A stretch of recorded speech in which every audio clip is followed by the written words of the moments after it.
Selamat pagi Bapak Ibu Saudara yang disayang Tuhan Yesus Kristus. Shalom. Puji nama Tuhan. Mari kita mau awali pagi ini, hari baru hari ini, dengan kita terlebih dahulu menghampiri tahta Tuhan yang Maha Suci. Untuk kita mau naikkan syukur kita kepada Tuhan. Karena kita tahu kalau kita ada sampai dengan saat ini bukan karena Tuhan gagah kita, semua karena anugerah dan kasih Tuhan. Karenanya saudara, mari kita memberikan yang terbaik pagi ini untuk Tuhan. Pujian kita, penyembahan kita, juga dalam kita menerima firman-Nya, kita boleh sukacita yang nanti sebentar akan disampaikan oleh hambanya Bapak Pendeta Musa yang saat ini sudah berada di tengah-tengah kita. Selamat datang Pak. Terima kasih atas waktu yang sudah diberikan untuk bisa melayani kami jemaat GKB Untung Surabaya Kediri. Mari Bapak Ibu Saudara, kita mau membuka ibadah kita pada pagi hari ini. Kita menggulungkan kepala sejenak. Mari sama-sama dengan sehati kita berdoa. Bapa yang bertahta dalam kerajaan surga, kami mengucap syukur dan terima kasih ya Bapa buat semua kebaikan Tuhan yang telah kami terima selama ini ya Tuhan. Juga buat penyertaan-Mu sepanjang malam dalam istirahat kami. Kau sudah menyertai dan pagi ini Kau boleh kembalikan kami ya Bapa. Apa akan terjadi? Kuasa-Mu yang akan memberikan kelepasan pada anak-anak yang berbeban, memberi kesembuhan Bapa bagi yang saat ini sedang sakit. Karena Engkau memang Allah yang luar biasa bagi kami. Terima kasih Bapa. Terima kasih Yesus, kami serahkan ibadah kami dari awal hingga akhirnya hanya ke dalam tangan kasih Tuhan. Di dalam nama Tuhan Yesus Kristus kami sudah berdoa. Haleluya. Amin. Ini kami Tuhan. Kami datang untuk menyembah-Mu. Kerinduan kami Bapa. Terima kasih.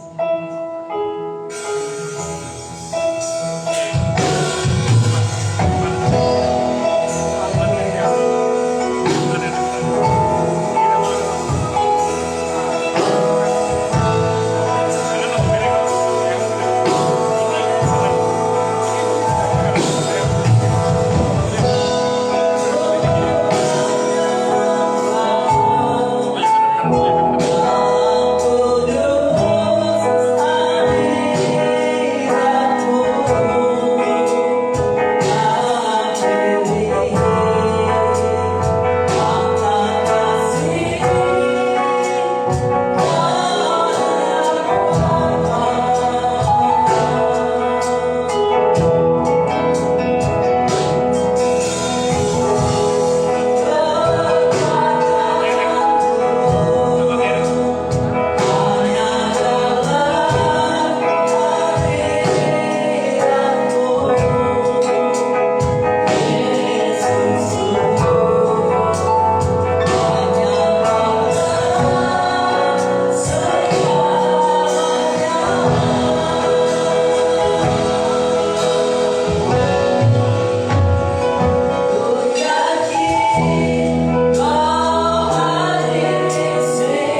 imanmu akan berikan kelepasan.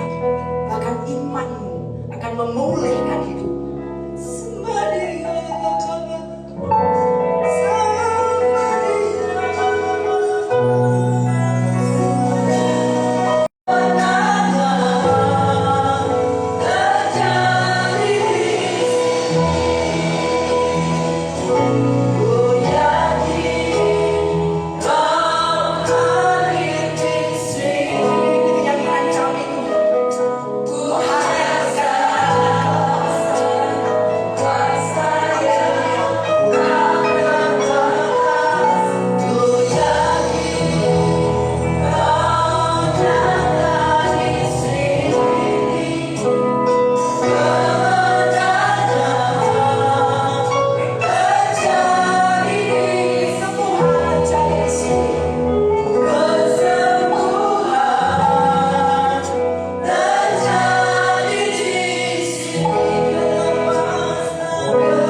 Yakin dan percaya bahwa kemenangan yang Engkau berikan berdampak, berikan sukacita dalam diri kami yang akan kami bawa untuk kami boleh memuji-Mu, memuliakan.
Dia adalah Raja di atas segala raja. Amin, Bapak Ibu.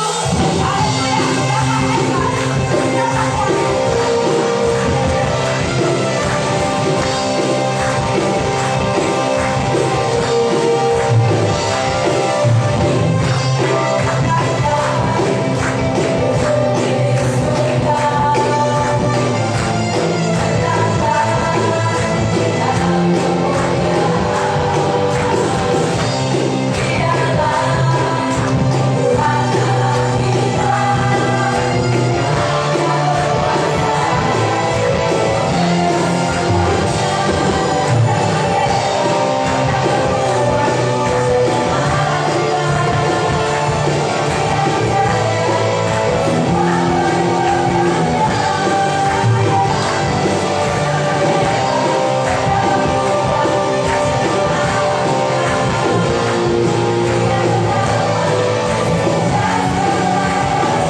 sebelah. Silahkan saya persilakan kepada hambanya DM Roland untuk bisa mendoakan adik-adik kita yang masih kecil ini, yang rajin untuk beribadah, supaya kelak bisa menjadi penerus-penerus generasi muda yang bisa memuliakan nama Tuhan.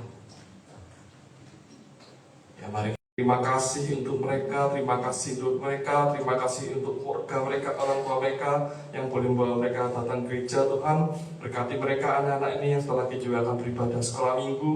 Berkati mereka Tuhan, jadi anak yang takut akan Engkau, jadi anak yang punya masa depan yang luar biasa dalam Tuhan. Dan kami percaya Tuhan, bersama dengan Tuhan, anak-anak ini bisa Kau jadikan anak-anak yang hebat Tuhan.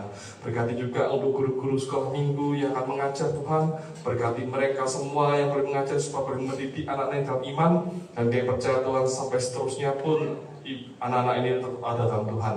Berkati ibadah sekolah minggu di dalam nama Yesus. Dan kami percaya ibadah sekolah minggu akan penuh dengan hadirat-Mu. Terima kasih Tuhan, kami serahkan ibadah sekolah minggu dalam tangan kasih Tuhan di dalam nama Yesus Kristus. Haleluya. Amin. Selamat beribadah sekolah minggu, Tuhan berkati. Selamat melayani kakak-kakak.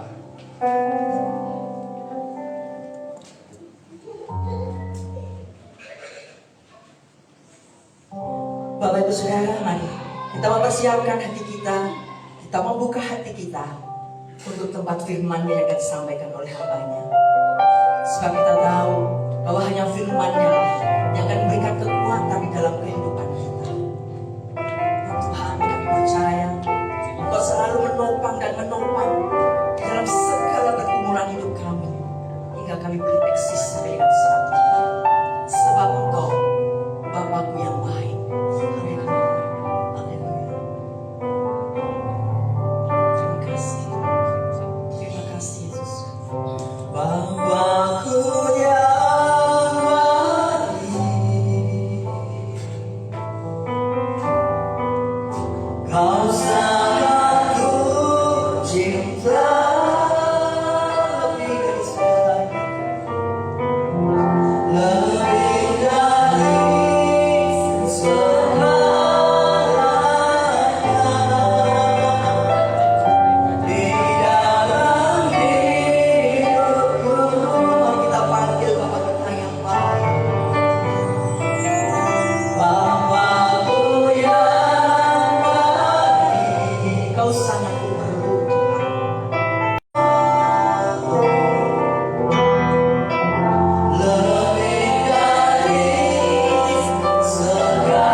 Bapa di sorga, terima kasih Tuhan Yesus, terima kasih Roh Kudus. Kami tidak akan pernah berhenti mengucap syukur kepadamu. Kami tidak akan pernah berhenti berharap kepadamu Tuhan, karena Engkau melakukan segala sesuatu yang terbaik bagi kami, bahkan tuntas bagi kami. Kami mengucap syukur Tuhan, Engkau telah mati bagi kami, bangkit bagi kami, dan memberikan kepada kami hidup yang berkemenangan atas kuasa dosa dan kuasa maut.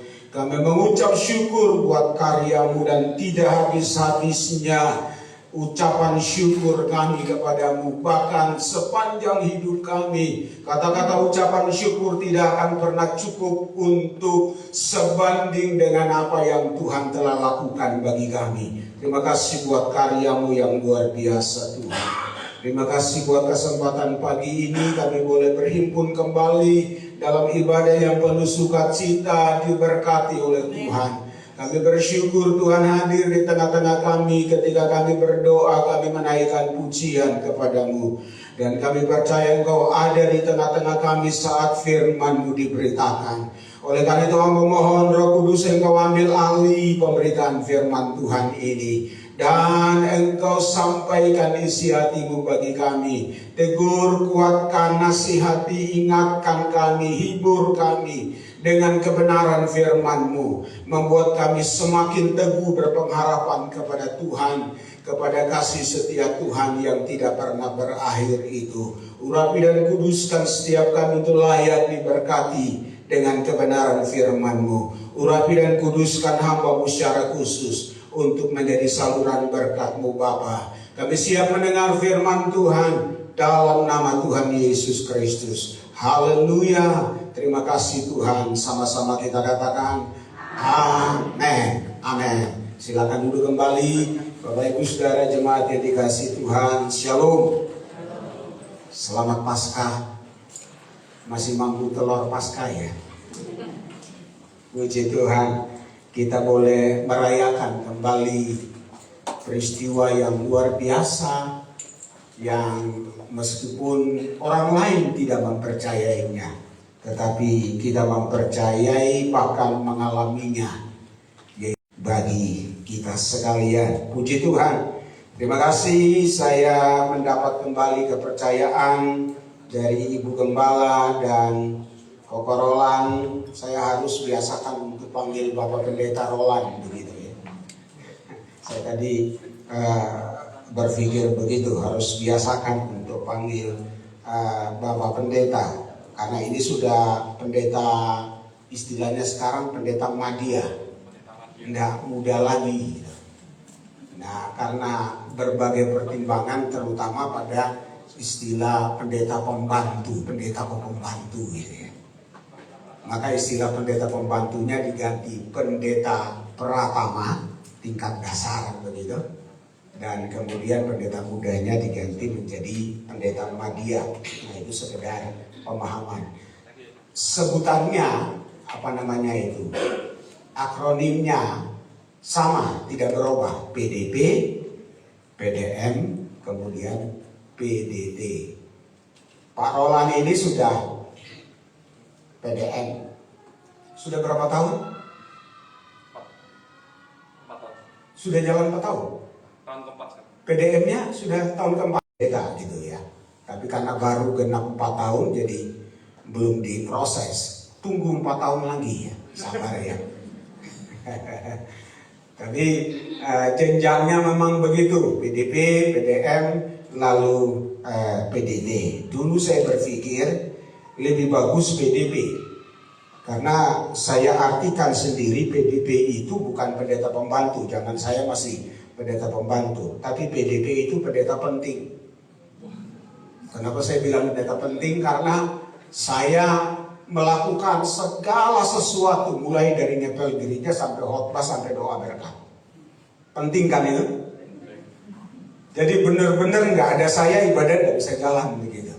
Nggak ada sih ngepel, nggak ada sing noto kursi, nggak ada sing khotbah apalagi ya. Karena memang zaman itu kondisinya masih seperti itu. Maka saya menghibur diri dengan PDP, itu pendeta penting.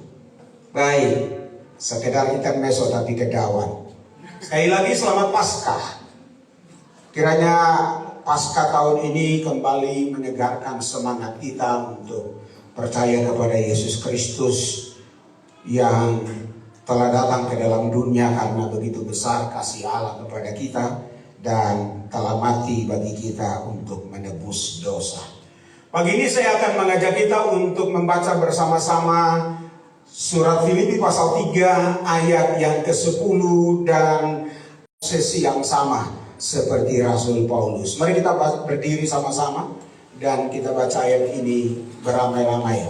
Filipi pasal 3 ayat yang ke-10 sampai dengan ayat yang ke-11. Sama-sama 1, 2, 3. Yang ku kehendaki ialah mengenal Dia dan kuasa kebangkitannya dan persekutuan dalam penderitaannya, di mana aku menjadi serupa dengan Dia dalam kematiannya. 11. Supaya aku akhirnya beroleh kebangkitan dari antara orang mati. Amin. Silakan duduk kembali. Saya katakan ini sebuah obsesi yang luar biasa. Yang ku kehendaki ialah, dan ini bersifat terus menerus. Sepanjang hidup Paulus dia isi dengan obsesi ini. Setiap hari dia jalani hidup dengan obsesi ini. Apa obsesinya? Mengenal Kristus dan kuasa kebangkitannya. Tolong tampilkan PowerPoint saya munculkan sebuah logika, sebuah pemahaman sederhana di dalam menerjemahkan ayat ini. Kita lihat bersama-sama, bisa terbaca ini? Boleh kita baca sama-sama? 1, 2, 3. Tidak mungkin mengenal Yesus tanpa mengalami kuasa kebangkitannya. Terus, tidak mungkin mengalami kuasa kebangkitan Yesus tanpa mengalami kuasa kematiannya. Bisa paham maksudnya? Ini logikanya bisa diterima dengan akal sehat Bapak Ibu? Kita coba baca lagi. 1, 2, 3. Tidak mungkin mengenal Yesus. Berarti dulu di situ. Bapak Ibu Saudara mengenal Yesus? Pastikan mengenal Yesus? Kok tidak ada yang jawab? Saya tanya lagi dari awal. Bapak Ibu Saudara mengenal Yesus? Pasti? Nah, baca lagi kalimatnya dari awal. 1, 2, 3. Tidak mungkin mengenal Yesus terus tanpa mengalami kuasa kebangkitan. Artinya kita harus mengalami kuasa kebangkitannya dulu untuk memastikan bahwa kita kenal Yesus. Sampai sini paham? Sampai sini paham? Ya. Tetapi kalimat selanjutnya, dan ini saya rangkum berdasarkan kedua nats bacaan kita tadi. Kalimat selanjutnya adalah tidak mungkin mengalami kuasa kebangkitan Kristus. Penting gak mengalami kuasa kebangkitan Kristus itu? Penting banget. Penting. Karena itu merupakan indikasi bahwa kita kenal Yesus berdasarkan kalimat yang pertama itu. Tetapi tidak mungkin kita mengalami kuasa kebangkitan Yesus kalau apa tadi? Tidak mengalami kuasa kematian Yesus. Pagi ini saya akan bicara tentang kuasa kematian Yesus. Kuasa kematian Tuhan Yesus Kristus sama. Tetapi yang penting kita pahami dulu bahwa pengenalan yang dimaksud di dalam Filipi pasal 3 ayat yang ke-10 tadi dari bahasa aslinya, pemahaman yang dimaksud atau pengenalan yang dimaksud adalah berbicara tentang pengenalan yang berbasis pengalaman pribadi. Kenal bukan sekedar kenal, tapi kenal karena dasarnya adalah, basisnya adalah pengalaman pribadi. Saya beri contoh. Siapa yang tidak kenal Bapak Jokowi? Tolong acung, jujur. Nggak kenal Pak Jokowi. Nggak pernah tahu rupanya Pak Jokowi. Ada? Nggak ada kan? Semua tahu Pak Jokowi. Tahunya di mana? Kenalnya di mana? Di sosmed, di TV. Hampir tiap hari itu tampil. Kalau kita mau, kita bisa buka, ketik Joko Widodo atau Presiden RI keberapa? Ke-7. Gambarnya muncul, fotonya muncul. Kita bisa lihat tiap hari. Jadi tidak ada satu orang Indonesia pun yang tidak kenal Pak Jokowi. Bahkan Pak Jokowi itu salah satu presiden yang mendunia, dikenal oleh semua orang di dunia. Saya tidak tahu di mana itu, di Saudi Arabia atau di Qatar atau di mana. Pokoknya salah satu negara Arab.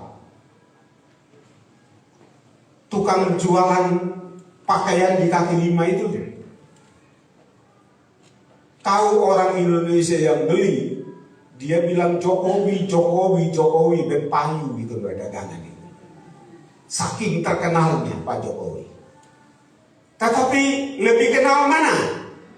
Kita yang sekedar tahu dan kenal karena lihat di TV, karena sebatas pengetahuan kita tentang seorang Joko Widodo, atau mama-mama di Papua yang bersusah payah waktu Pak Jokowi datang, bersusah payah untuk berebut posisi, bisa ketemu langsung dengan Pak Jokowi, salaman sama Pak Jokowi, bahkan dapat sepeda.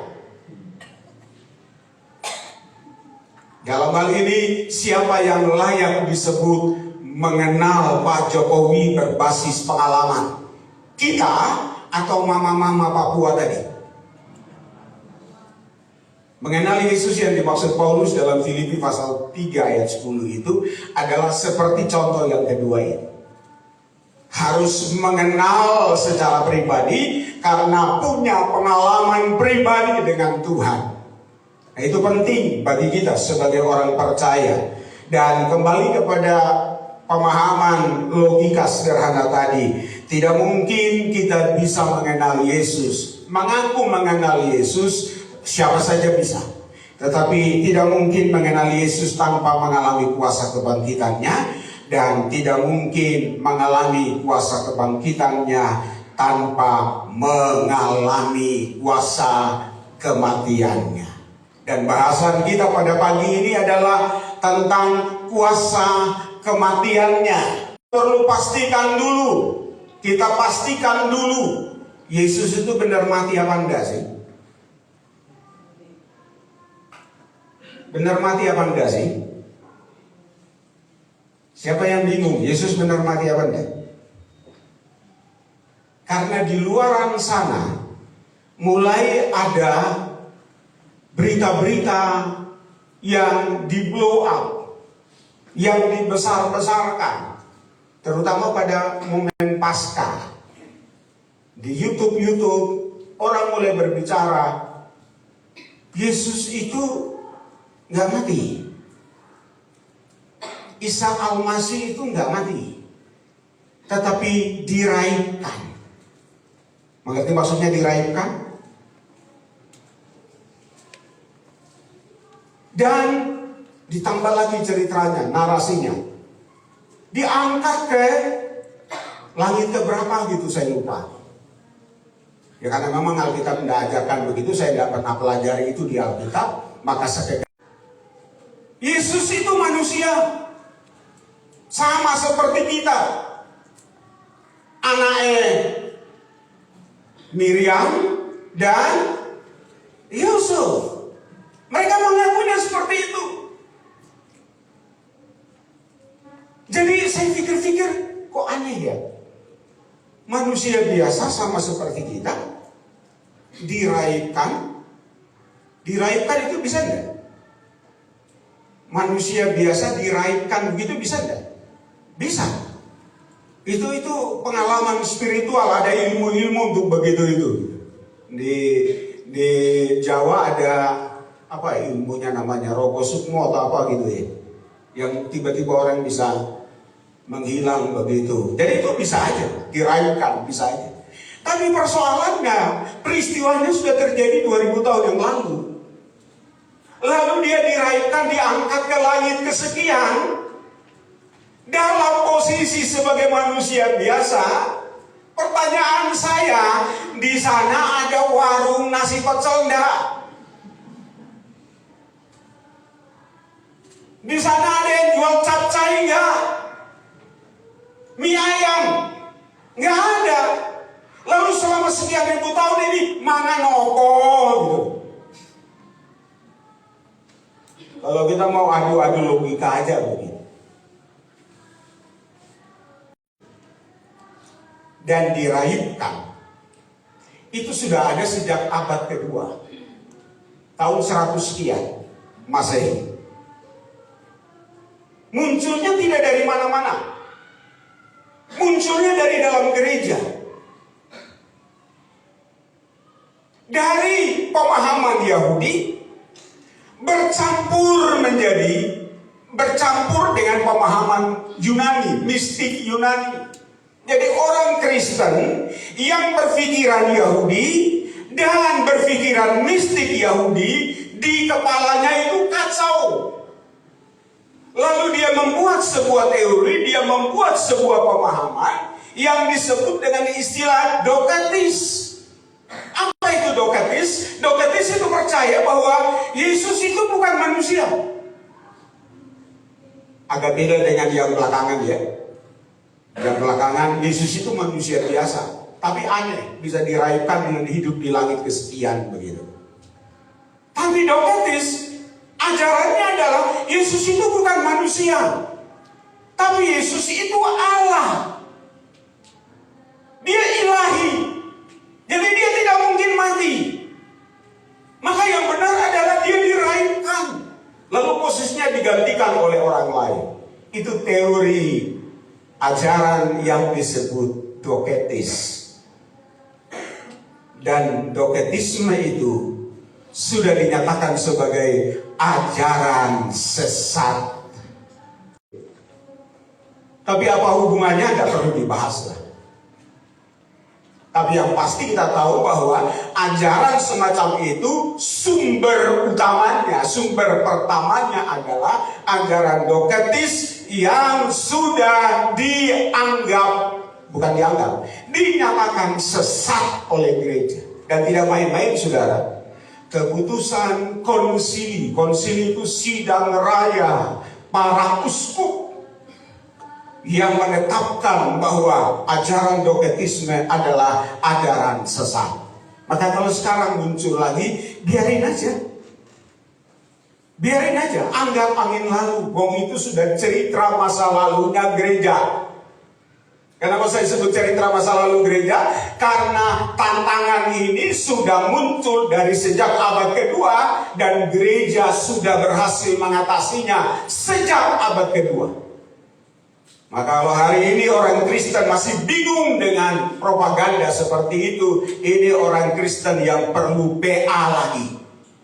PA maksudnya pendalaman Alkitab, bukan PA bahasa gaul loh ya. Perlu belajar lagi untuk memahami. Apa-apa yang dimunculkan sekarang ini sudah masa lalu. Sudah tidak penting bagi gereja. Karena sudah selesai sejak lebih 1000 tahun yang lalu. Dan bahwa mereka percaya itu turun dari langit, biarin aja. Kita harus belajar untuk menghormati, menghargai keyakinan orang lain. Yang penting kita tahu bahwa itu ajaran sesat. Dan yang penting kita tahu bahwa Yesus itu benar-benar mati. Kalau tampilkan 1 Korintus pasal 15 ayat yang ketiga untuk kita baca sama-sama. 1 Korintus 15 ayat yang ketiga. Mari baca sama-sama. 1, 2, 3. Sebab yang sangat penting telah kusampaikan kepadamu. Perhatikan baik-baik saudara, narasinya ini, gaya bahasanya Paulus di sini. Sebab yang sangat penting itu apanya penting? Kalimat sangat penting itu apanya penting? Lebih penting dari penting. Ini sedemikian penting dan mendesaknya Paulus sampaikan itu. Kalimat selanjutnya yaitu apa yang telah kuterima sendiri. Yesus menerimanya sendiri. Paulus menerima sendiri. Paulus tahu enggak Yesus mati? Dia pasti tahu.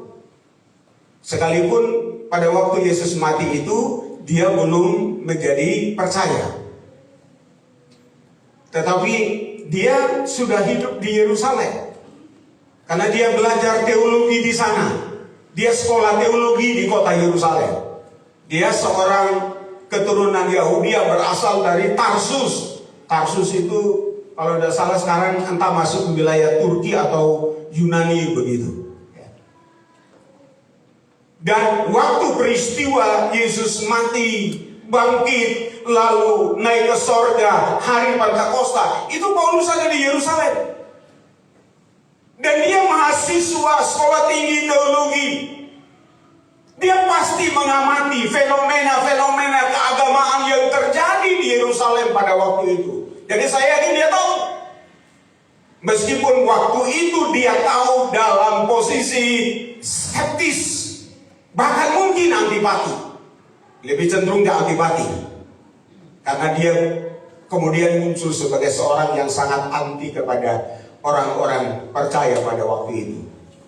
Tetapi dia mengalami perubahan drastis ketika Yesus yang mati, bangkit, dan telah naik ke sorga itu menyatakan diri kepadanya dalam Kisah Rasul pasal 9. Itu titik perubahan yang sangat penting yang dialami oleh Paulus. Membuat pemahamannya tentang Kristus itu berubah 180 derajat. Dan itu yang dimaksudkan dengan pengenalan berbasis pengalaman dari Paulus. Maka di sini dia katakan yang aku terima sendiri. Kembali ke ayatnya, tolong jangan dihapus dulu. Foto saya tidak penting, gambar saya tidak penting, yang penting ayatnya. Teruskan ayatnya kita baca 1, 2, 3. Ialah bahwa Kristus telah mati karena dosa-dosa kita sesuai dengan kitab suci. Kalimat terakhir ini luar biasa maknanya saudara. Sesuai dengan kitab suci. Ungkapan sesuai dengan kitab suci itu menunjukkan bahwa berita Yesus dalam mati itu bukan omong kosong. Itu bukan mitos. Itu bukan karangan manusia. Tetapi itu adalah berdasarkan kebenaran kitab suci dalam hidup manusia. Paulus menyentuh itu untuk menggambarkan bahwa Yesus benar-benar mati. Maka dia begitu yakin bahwa Yesus benar-benar mati. Dan kita sebagai orang percaya hari ini harus punya keyakinan yang sama bahwa Yesus benar-benar mati. Bahkan Alkitab menggunakan kata mati, bukan kata mangkat. Padahal kalau lihat posisi Tuhan Yesus, kata yang paling tepat dikenakan kepada dia apa? Mati atau mangkat? Mangkat, wafat setidaknya. Iya kan? Kata wafat, kata mangkat itu kan dalam bahasa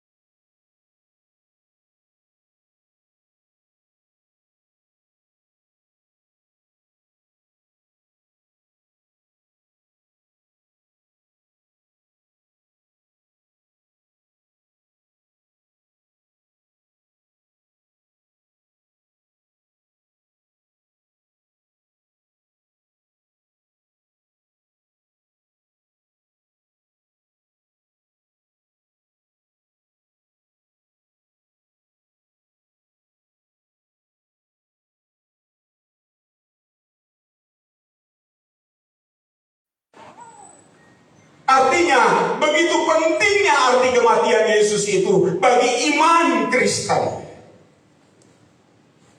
Lalu apa pentingnya kematian Yesus itu bagi iman Kristen? Saya mau masuk dalam pembahasan itu secara singkat. Ada PowerPoint-nya, bisa ditampilkan. Beberapa minggu yang lalu saya berkesempatan untuk melayani jemaat cabang kami di desa. Kebetulan dalam masa prapaskah itu, jadi saya lalu bertanya, setengah interaktif dengan jemaat. Saya tahu mereka orang desa, mereka pasti jawab pertanyaan saya dengan pola pikir orang desa. Saya sekalipun juga orang desa, tapi desa yang sudah harus berusaha untuk ke kota-kotaan, kan begitu kira-kira. Saya tanya, mengapa Yesus mesti mati? Mereka mikir, kenapa ya Yesus kok harus mati begitu? Apa ndak mati kan? Apalagi dihubungkan dengan logika Tuhan kok mati begitu. Itu lebih jelimet lagi penjelasannya. Tetapi pada persoalan mengapa Yesus harus mati? Lalu tiba-tiba ada seorang ibu yang jawab saya, oh om, dia mati supaya bangkit. Saya kaget. Kok mati supaya bangkit? Sesederhana itu. Tapi saya maklum, nah itulah cara berpikir orang desa di dalam memahaminya.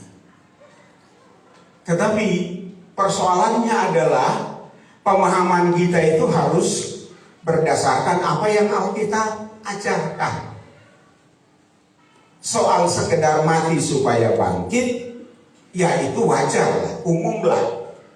Orang tidak mungkin bisa dikatakan bangkit kalau dia tidak mati dulu. Apakah itu mati siri atau mati siri sih?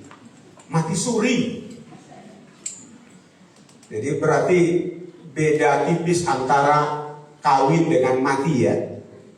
Kalau mati suri, kawin siri begitu. Ya, jadi sudah agak kacau ini jaringan memori di kepala saya. Malum sudah usia gitu ya. Dia jawab, Yesus mati supaya bangkit. Tapi yang Alkitab ajarkan kepada kita bukan sesederhana itu. Yang Alkitab ajarkan kepada kita adalah Yesus mati untuk mengerjakan sebuah proyek besar. Dan proyek ini bukan skala pribadi, bukan skala orang per orang, bukan skala komunitas kelompok tertentu, bukan skala wilayah tertentu, negara tertentu, bukan juga skala dunia, tetapi proyek alam semesta. Dan proyek itu adalah pemiliknya Bapa di sorga sendiri, Sang Pencipta alam semesta. Dia yang punya proyek itu. Dan dia telah menentukan bahwa pelaksana proyek, pimpinan proyek adalah anaknya yang tunggal. Apa proyeknya? Penebusan dosa. Penebusan dosa. Itulah sebabnya ketika bertemu dengan Yesus di satu kesempatan, Yohanes Pembaptis berkata kepada murid-muridnya, lihat ini anak domba Allah yang menghapus dosa dunia. Tolong tampilkan ayatnya, kita baca sama-sama. Yohanes pasal 1 ayat yang ke-29. Baca sama-sama 1, 2, 3. Pada keesokan harinya, Yohanes Pembaptis maksudnya, melihat Yesus datang kepadanya, dan ia berkata, lihatlah anak domba Allah yang menghapus dosa dunia. Yesus datang sebagai anak domba Allah. Anak domba itu, ketika kita bicara kepada orang Yahudi, bicara anak domba, itu di kepala mereka pasti muncul konsep korban penebusan dosa. Mereka sudah pasti tahu itu. Bicara penebusan itu pasti bicara korban. Karena itu sudah terbiasa di dalam agama mereka, sudah ditradisikan sejak ribuan tahun sebelum mereka, orang Yahudi pada zaman Yohanes Pembaptis bicara ini, awal abad pertama. Sudah ribuan tahun sebelumnya orang Yahudi sudah tahu itu. Dan mereka lahir dalam tradisi itu. Tradisi bahwa bicara penebusan itu pasti bicara korban. Dan bicara korban penebusan itu bukan hanya dikenal mulai dari tradisi agama Yahudi yang paling kuno. Agama zaman keluaran, zaman Musa itu 1500 tahun sebelum Masehi. Tetapi sudah dikenal jauh sebelum itu. Mana buktinya? Tolong buka Kejadian 3 ayat 21. Kita baca sama-sama. Kejadian 3 ayat 21. 1, 2, 3. Dan Tuhan Allah membuat pakaian dari kulit binatang untuk manusia dan untuk istrinya itu, lalu mengenakannya kepada mereka. Ini bicara apa ini? Konteksnya adalah manusia jatuh dalam dosa. Adam dan Hawa sadar mereka hidup di dalam dosa karena mereka bertelanjang. Lalu mereka berusaha untuk menutupi ketelanjangan mereka dengan menyemat daun-daunan untuk menjadi pakaian. Tetapi Tuhan melihat kefanaan dari usaha manusia itu, kesementaraan dan kesia-siaan dari usaha manusia itu, maka Tuhan berinisiatif untuk membuat pakaian dari kulit binatang. Pakaian dari kulit binatang. Artinya ada binatang yang disembelih. Baru bisa diambil kulitnya untuk dijadikan pakaian. Nggak ada binatang hidup-hidup langsung dikuliti, lalu diambil kulitnya gitu terus diculne meneh. Bisa enggak? Bisa, tapi kok sadis banget begitu ya. Nggak berperi kebinatangan begitu. Logikanya yang jelas adalah pasti binatang itu dikorbankan dulu, disembelih dulu, baru kulitnya diambil untuk dibuatkan pakaian dan diberikan kepada manusia itu. Dan itu adalah doktrin penebusan pertama dalam Alkitab. Itu adalah ajaran tentang jalan keluar mengatasi dosa yang pertama-tama muncul dalam Alkitab. Dan peristiwa itu terjadi sejak pertama manusia jatuh dalam dosa. Mulai dari Kejadian 3 ayat 15, Alkitab mulai bicara soal penebusan itu. Mulai bicara soal pengadilan ilahi. Bahwa ular itu akan mematok tumit dari benih perempuan itu. Dan benih perempuan itu akan menginjak kepala ular. Pernah baca ayat itu? Kejadian 3 ayat 15. Itu bicara soal korban Kristus di kayu salib untuk mengalahkan kuasa dosa dan kuasa maut. Dan Kejadian 3 ayat 21 merupakan bagian dari itu. Dan bagian itu di dalam teologi Kristen dikenal sebagai pemberitaan Injil mula-mula. Jadi pemberitaan Injil mula-mula yang paling pertama muncul dalam sejarah peradaban manusia adalah bahwa akan ada pengadilan ilahi di mana iblis akan ditaklukkan di bawah kaki salib Tuhan Yesus dan dosa manusia diatasi dengan korban penebusan. Maka sejak itu penebusan lewat korban itu sudah muncul dalam tradisi. Kemudian dikonkretkan dalam ibadah Israel, ibadah Yahudi yang tidak bisa lepas dari korban.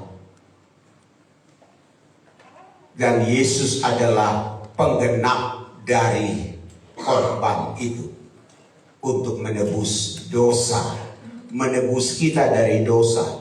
Istilah ini sering orang memperdebatkan. Yesus itu mati tebus manusia atau tebus dosa? Persoalannya ini bukan persoalan tata bahasa, tapi ini persoalan bahasa Alkitab, bahasa teologi. Yang apakah menebus dosa atau menebus manusia berdosa? Itu pemahamannya sudah pasti jelas bahwa Yesus itu menebus orang berdosa dari dosa. Kok jadi ribet membahasakannya begitu? Yang pasti adalah Alkitab bicara soal penebusan dosa. Alkitab bicara juga tentang penebusan dosa manusia. Sama atau beda? Sama maknanya, konotasinya sama. Maka bagi saya bilang tebus dosa atau tebus saya dari dosa, podo wae.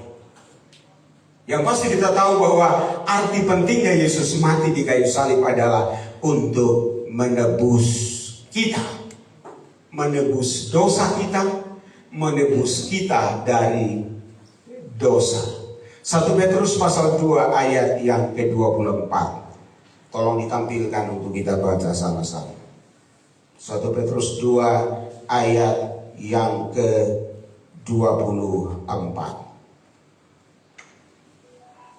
Sama-sama 1, 2, 3. Ia sendiri telah memikul dosa kita di atas tubuhnya di kayu salib, supaya kita yang telah mati terhadap dosa hidup untuk kebenaran. Oleh bilur-bilurnya kamu telah sembuh. Ini bicara soal fakta kematian Tuhan Yesus dan akibat dari kematian Tuhan Yesus itu. Akibat dari kematian Tuhan Yesus itu meliputi akibatnya secara rohani bagi kita orang percaya, yaitu supaya kita yang telah hidup, yang telah mati terhadap dosa, hidup untuk kebenaran. Tetapi kematian Yesus itu juga membawa akibat yang menguntungkan secara jasmani, secara fisik. Dalam kalimat terakhir, oleh bilur. Yang disebutkan dalam Yesaya pasal 53 itu bukan cuma sekedar sembuh dari sakit, tapi di sana juga bicara soal aib. Ia telah menanggung aib kita. Yesaya juga menggunakan kalimat, ia telah menanggung kelemahan kita. Kita boleh kembangkan itu. Ia telah menanggung kemiskinan kita.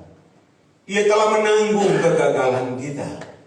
Ia telah menanggung segala beban hidup kita. Sehingga di dalam berbeban kita tidak lagi menghadapi sendiri. Tetapi ada Yesus yang telah menanggungnya untuk kita. Maka kita punya rekan. Kita punya partner. Kita punya penolong. Ibrani berkata, karena dia telah menderita sengsara, maka dia sanggup menolong tiap-tiap orang dari penderitaan. Itu akibat kematian Yesus. Paulus bicara lebih tegas lagi, khusus tentang akibat kematian Yesus itu secara rohani. Dalam Roma pasal 5 ayat 6 sampai 10. Tolong ditampilkan untuk kita baca sama-sama. Roma 5 ayat 6 sampai 10. 1, 2, 3. Karena waktu kita masih lemah, Kristus telah mati untuk kita orang-orang durhaka. Mati untuk orang yang benar. Tetapi mungkin untuk orang yang baik ada orang yang berani mati. Ayat 8. Akan tetapi Allah menunjukkan kasih-Nya kepada kita oleh karena Kristus telah mati untuk kita ketika kita masih berdosa. Ini luar biasa, saudara. Ketika kita masih berdosa, Yesus telah mati untuk kita. Tetapi yang lebih penting lagi, yang saya maksudkan dengan akibat dari kematian Yesus untuk berkat rohani bagi kita adalah dalam ayat 9.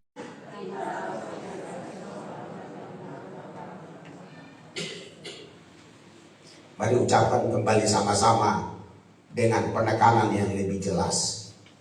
Kita pasti akan diselamatkan dari murka Allah. Saya hitung, kok ngetarani belum sarapan begitu? Lagi, 1, 2, 3.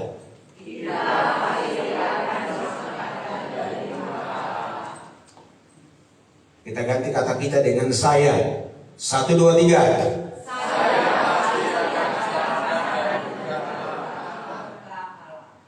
Kata akan di situ menunjukkan kontinuitas, keberlanjutan dari berkat penebusan dosa yang berakibat kepada pasti diselamatkan. Penekanannya adalah pasti diselamatkan. Dari apa? Dari murka Allah. Dan dipertegas lagi dalam ayat 10. Mari baca sama-sama. 1, 2, 3.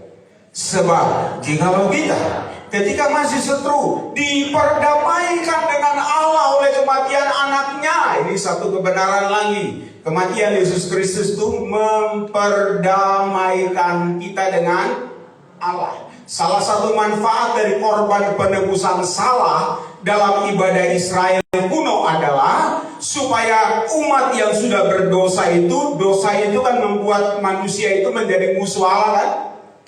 Diperdamaikan lagi. Jadi orang Israel itu secara upacara, seremoni keagamaan, setahun sekali imam besar mengerjakan korban penebusan dosa.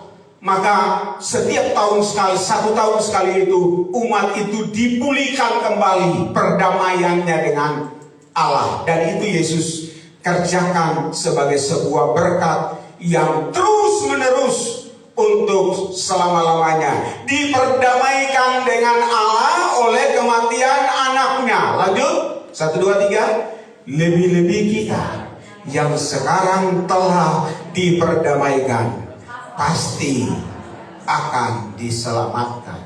Ditekankan lagi, saudara. 2 kali Paulus memberikan penekanan ini dalam 2 ayat ini. Roma 5 ayat 9 dan 10. Pasti akan diselamatkan.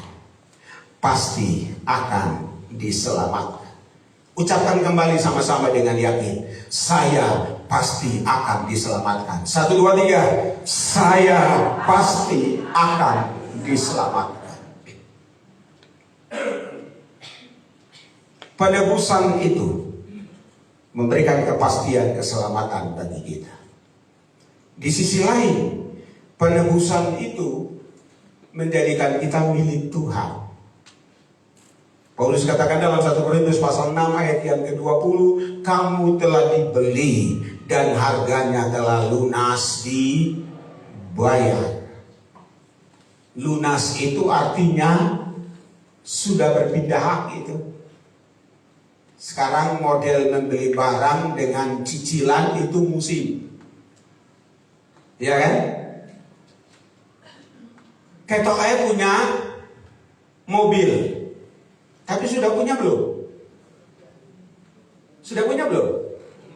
Ketok saya punya rumah di perumahan elit, Tapi sebenarnya sudah punya belum? Belum. Belum. Coba saudara punya mobil, dibeli dengan model pembelian zaman sekarang. Saudara mengerti maksud saya? Dengan cara apa? Nyicil. 1 tahun, 2 tahun lancar bayarnya. Tahun ketiga macet. Itu mobil dicicil itu PPKB-nya sudah atas nama kita belum ya? Karena saya tidak punya pengalaman itu sih. Jadi saya tanya, sudah atas nama kita belum ya? Belum. Ya pasti. Secara legal belum pilih kita begitu. Tahun ketiga macet, tahun keempat macet. Cicil mobil berapa lama sih? Bisa 5-6 tahun ya deh. Saya mau tanya, kalau saudara macet beberapa bulan, diapakan sama leasingnya? Disita. Sekarang musimnya dicegat di tengah jalan. Kenapa bisa begitu? Karena belum sah menjadi milik kita. Tapi dalam hal penebusan dosa, Alkitab berkata, kita telah dibeli dan harganya telah lunas dibayar. Maka kita menjadi milik Yesus yang sah. Kata sah itulah yang terkandung di dalam salah satu pernyataan Tuhan Yesus di kayu salib. Tetelestai. Sudah selesai. Sudah lunas. Sudah tuntas. Sudah sempurna. Jadi kita ini sah milik Tuhan. Lalu saya mau mengakhiri khotbah ini dengan mengajak kita membaca Mazmur 116 ayat 12. Mazmur 116 ayat 12. Baca sama-sama dengan suara yang keras. 1, 2, 3. Bagaimanakah akan kubalas kepada Tuhan segala kebaikannya kepadaku. Apa yang mau kita katakan tentang korban Kristus untuk menebus kita dari dosa ketika kita masih berdosa? Apa yang mau kita katakan tentang itu? Kebaikan Tuhan. Jadi kebaikan Tuhan tidak semata-mata karena kita sembuh dari sakit kita. Kebaikan Tuhan tidak semata-mata karena usaha dan pekerjaan kita lancar, rezeki kita lancar, rumah tangga kita aman. Kebaikan Tuhan bukan sekedar karena kita sehat walafiat. Bukan sekedar itu.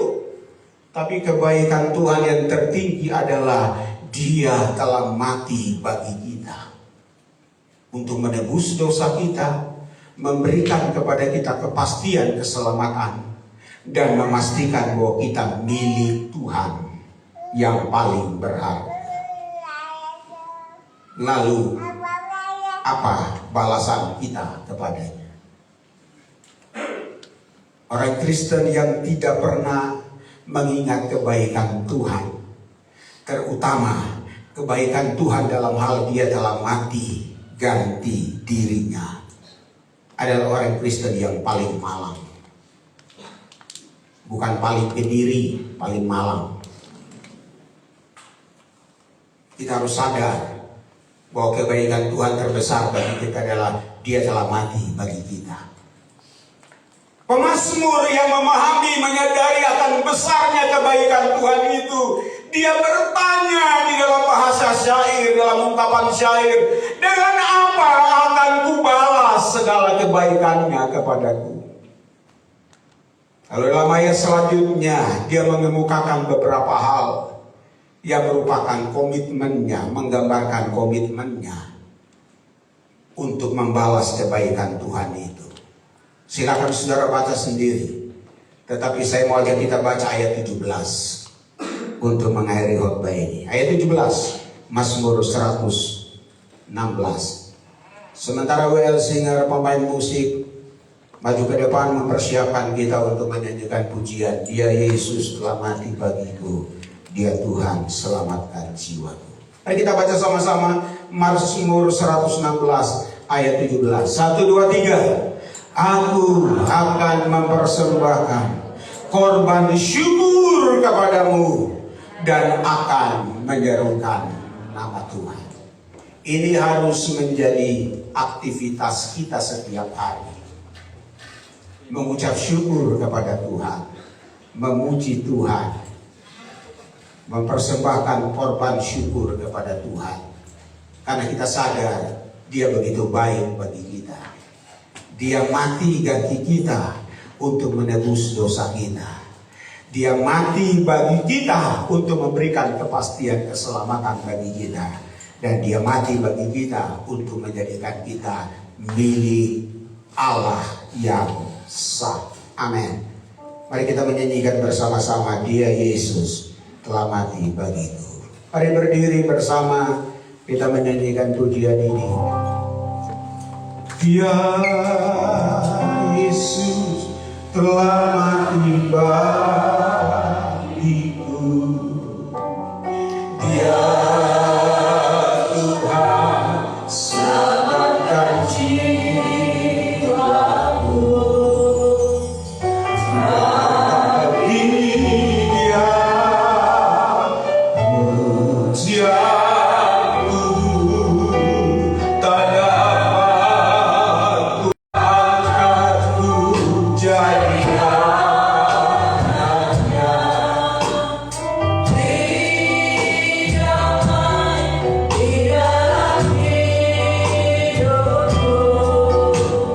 Bagi Dia sembahku, hanya Dia segalanya bagiku.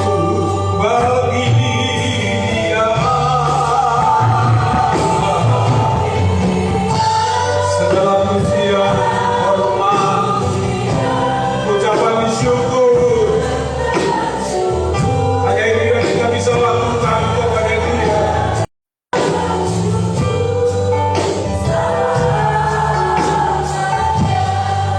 Sekali lagi katakan sama-sama, Dia Yesus telah mati bagiku.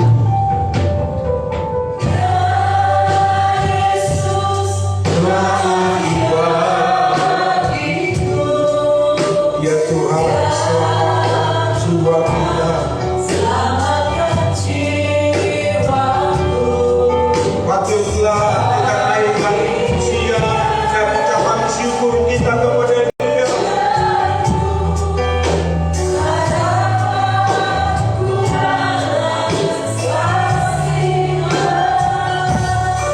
Dia angkat kita menjadi anak-Nya.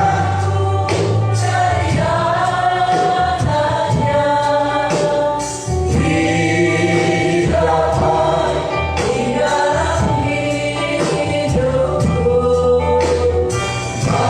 bagi Dia sembahku, hanya Dia segalanya bagiku. Saya berdoa sama-sama katakan bagi Dia.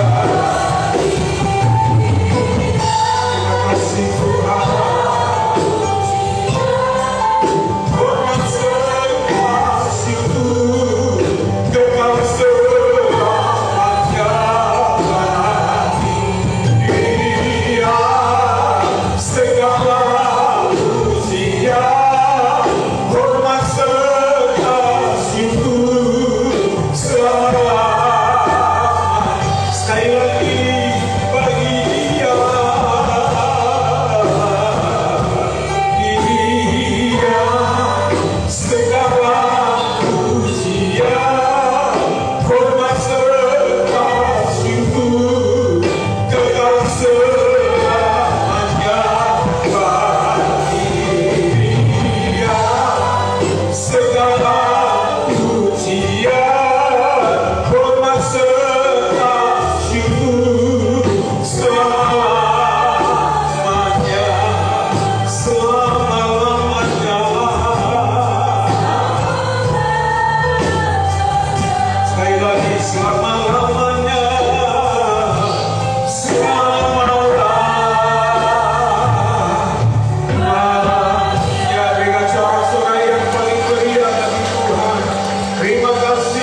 Tuhan Yesus. Terima kasih buat pengorbanan-Mu yang luar biasa. Engkau begitu mengasihi kami, sehingga Engkau rela mati bagi kami untuk tebus kami dari dosa. Tebus dosa kami, supaya kami pasti diselamatkan, dan kami menjadi milik Bapa di sorga. Terima kasih Engkau bahkan mengenal kuasa kematian-Mu dalam hidup kami. Terima kasih Bapa, memberkati setiap jemaat-Mu yang telah mendengar kebenaran firman-Mu ini, baik yang mendengar secara onsite, yang hadir dalam ruangan ini, maupun yang mendengar di rumah mereka masing-masing secara online. Dalam nama Yesus, kuasa firman-Mu memberkati setiap kami umat-Mu. Terima kasih Bapa. Dalam nama Tuhan Yesus Kristus, kami mengucap syukur buat kebenaran firman Tuhan.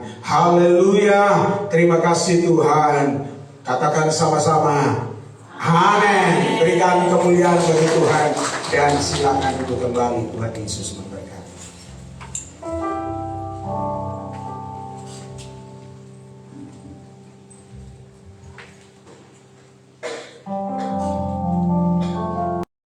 Tuhan Yesus Kristus buat firman-Nya yang sungguh luar biasa pada pagi hari ini. Mari saatnya kita akan berikan persembahan, kita akan berdoa. Bapa di surga, terima kasih Tuhan, kami ucap syukur buat segala kebaikan-Mu, kemurahan-Mu yang Kau limpahkan kepada kami seluruh sidang jemaat tempat ini ya Bapa. Terima kasih Yesus, kalau kami boleh memuji misalkan nama-Mu. Terlebih Tuhan, kami boleh menerima kebenaran firman-Mu Kau saat pagi ini ya Bapa. Kami percaya Yesus, dengan percaya kami Tuhan, boleh semakin dikuatkan ya Bapa oleh firman pada pagi hari ini. Bapa, sebentar kami akan memberikan persembahan. Kami percaya Yesus, Kau Allah yang menyertai kami ya Bapa. Biar kami Tuhan memiliki hati yang sungguh-sungguh Tuhan, untuk kami beri dengan sukacita ya Bapa. Dan kami percaya Yesus, semuanya untuk kemuliaan nama-Mu.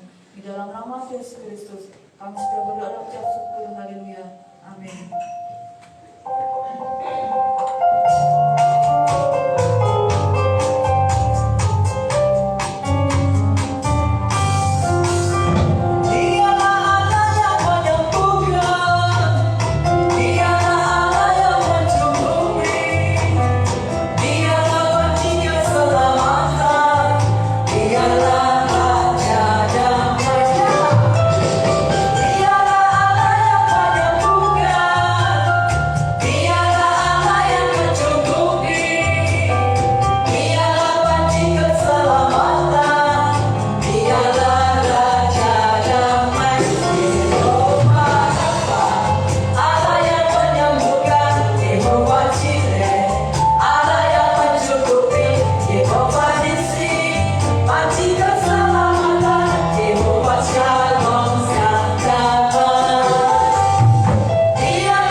Dan kini saatnya kita akan melihat pengumuman untuk rancangan pengadaan pembaharuan musik. Yang total keperluan Rp338.710.000. Total pengeluaran Rp121.267.000.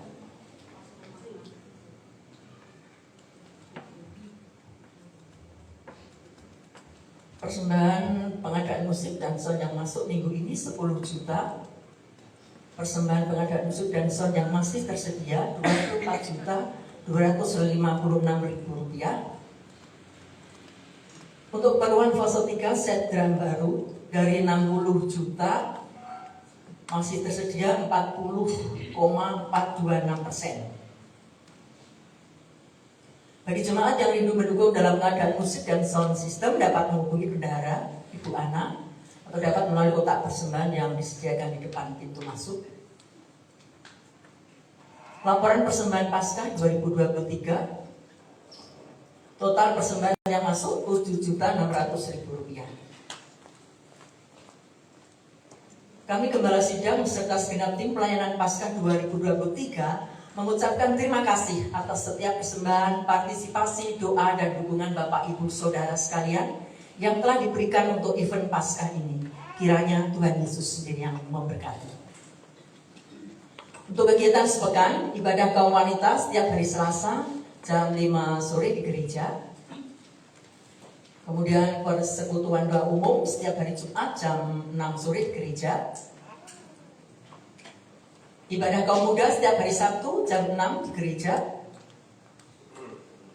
Ibadah raya umum sesi 1 setiap hari Minggu jam 7 di gereja. Kemudian ibadah anak sekolah Minggu jam 7:30 pagi di gereja.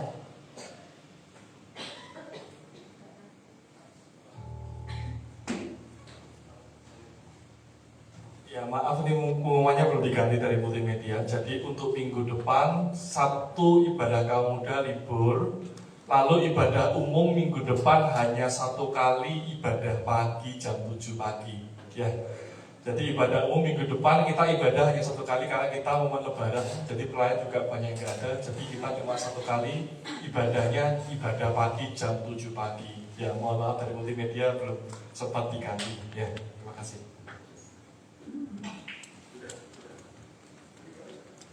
Ya, ini juga gereja mengaktifkan kembali pelayanan antar jemput khusus ibadah sore ya. Bagi jemaat yang kesulitan transportasi untuk datang beribadah dapat menghubungi PD Emrolan ataupun menghubungi Bapak Didik Iswanto. Sudah, pengumuman selesai dan Bapak Ibu Saudara yang dikasihi Tuhan Yesus Kristus, kita mau tutup ibadah kita pada pagi hari ini. Kita mau terima berkat. Saya undang kembali Bapak Ibu Saudara untuk bangkit berdiri. Sama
bersyukur buat kehadiran Tuhan, pimpinan-Mu dan segala berkat-Mu yang kami nikmati dalam ibadah kami pagi ini dari awal hingga akhirnya.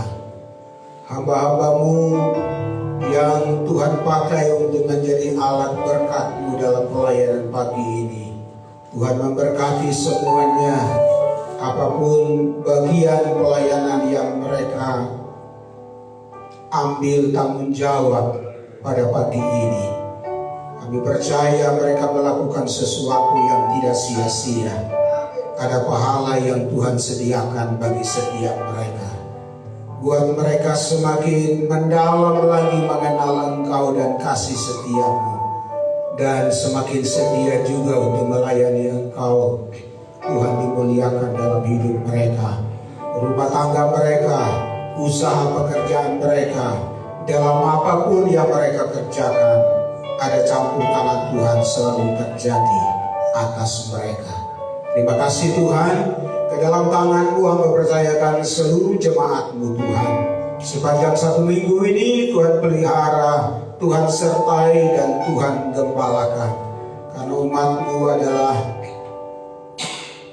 milik tebusan Tuhan sendiri, milik Tuhan yang paling berharga.